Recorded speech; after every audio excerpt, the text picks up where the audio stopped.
If you had to speak across the camera and you're talking to 10 years younger Luke Belmar, what would you say to him? That it's possible. I've said it once and I'll say it again. That the life that you have is the life that you chose. That where you are today is based on the decisions that you made in the past. So if you want a different life, you have to be able to make different decisions in the current present moment. But the life that you envision has been given to you. It's been given to you by God. That dream, that life, what you want for your family, the impact that you want to make. It's not a causality. It's not there by chance. It's there by design. So it's possible, but you're going to have to sacrifice effort. You're going to have to sacrifice long nights. You're going to have to sacrifice bad relationships. You're going to have to sacrifice that 9-to-5 check in order for you to get to the next level. But it's possible. You have to believe in yourself. You have to believe that it's possible because you can create your reality. The perception that you have of the world, if you think there's only scarcity, there's no opportunity, that's how you are going to interact with reality. If you think that there's abundance, if you think that there's opportunity, then these things will manifest themselves to you. So you have to believe that you can, right? And the way that you believe and the way that you can get to that state, because a lot of people are like, I have a lot of doubt. So do I. I have it all the time. Even if at these levels, right? You're doing 7-figure months. Dude, there's people doing 8-figure months. That's hard to fathom. That's hard to imagine. Yeah. But it's still possible. Yeah, of course. Is it difficult? Absolutely. But it's a mindset shift. And always being grateful, but never being content. Yeah. And content doesn't mean that you're always selfish and desiring for more. It's saying, hey, there's more potential. There's more levels to this life. There's more levels to the game. Yeah. And that's always the example that I use is you're in a hotel situation. You're staying in a nice hotel. Well, there's somebody staying in the suite up top. And that's somebody that has a different mindset than you. Somebody's paying for the $8,000 penthouse up top. Yeah. What's the mindset? What's the perspective? Is it worth it? I don't know. If you're making $100 million a year net profit, you won't really budge an eye. So it's the belief of how to get to the next level in the game, how to get to the next level in your health, how to get to the next level in your relationships, how to get to the next level as an owner of a business, how to make more money, all these things. You make $1 million a year.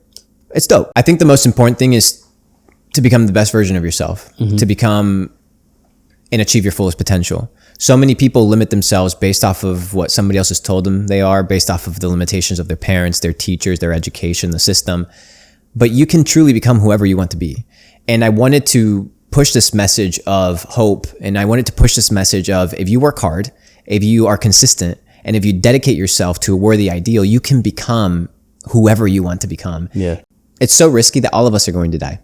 So why not just actually go for the fullest potential and the fullest possibilities that life has to offer you? Expand your horizons, expand your mindset, develop new networks, develop new connections, develop new friendships, develop new business opportunities, study, learn from the best in the game. Go study the mentors of old, go read the Holy Scriptures, get involved in developing your mind, get educated. And in a few years' time, you'll look back and you'll realize you're a completely different person. Where I want to experience healthy things. I've gotten to the place in my life where thankfully I have enough money where I can experience these things. You can do so, yeah. So it's like, why wouldn't I? Why would I neglect myself from experience? Because I'm a little bit scared. I'm like, okay, I go to my instructor. How many jumps have you done, bro? 23,000 jumps. 23,000 jumps. So I'm like, okay, I'm in good hands. The likelihood of him dying on this jump is pretty minimal. Yeah. So let me just jump out of the plane. Was the thought ever in your head? Is it just something that was on the bucket list? Just because you're afraid of something doesn't mean you're going to neglect yourself from experiencing it. And you'd be surprised. You jump from the sky and like I told you, if you're in a roller coaster situation and you're looking down and you have that G-force gravity just shoot you straight down, your entire gut's going to fucking go up and you're going to feel that crazy sensation. Yeah. But when you're jumping out of a plane, you kind of glide your way down, right? So it's not like this idea of you're just straight falling, you're gliding. And the surreal experience is all your problems, all your difficulties, all your challenges, for the next 45 seconds, they don't exist. It's just you in the sky experiencing flying in the basically whatever form that exists and doing dope shit. Life is about experiencing life. I don't want to neglect myself from experiences. How many cars can you sit in? One. Yeah. How many beds can you sleep in? One. Why would I show off these things? They don't bring any value to people. Sure, I might do some stunt and go buy a supercar with meme coin money. I'm going to do that. Yeah. Just for fun. Yeah. But the car it has nothing to do with my identity. It has nothing to do with who I am. It doesn't represent my character, nor does it bring any value to anybody. And yeah, I get it. Like certain people got the lifestyle and there's ways that the lifestyle sells and it helps you. But I don't want these things to be why people follow me. So biohacking, it's in the word. Bio means life, and then hacking is basically reverse engineering. So reverse engineering life and figuring out the areas in life that need improvement. So for example, okay, you go out partying and you drink, you get dehydrated. Okay, well, what's the formula to rehydrate? What's the formula to detox? What's the formula to make sure that your kidneys are healthy? Perfect. That's a biohacking cycle. Okay, you want to go into a situation whereby you want to reduce cortisol levels and you want to reduce stress. Okay, well, maybe you want to just jump into the cold plunge a couple times a week so it spikes your cortisol levels, and then you can, throughout the day, be very stoic or very mellow or calm-minded when it comes to making decisions. Yeah.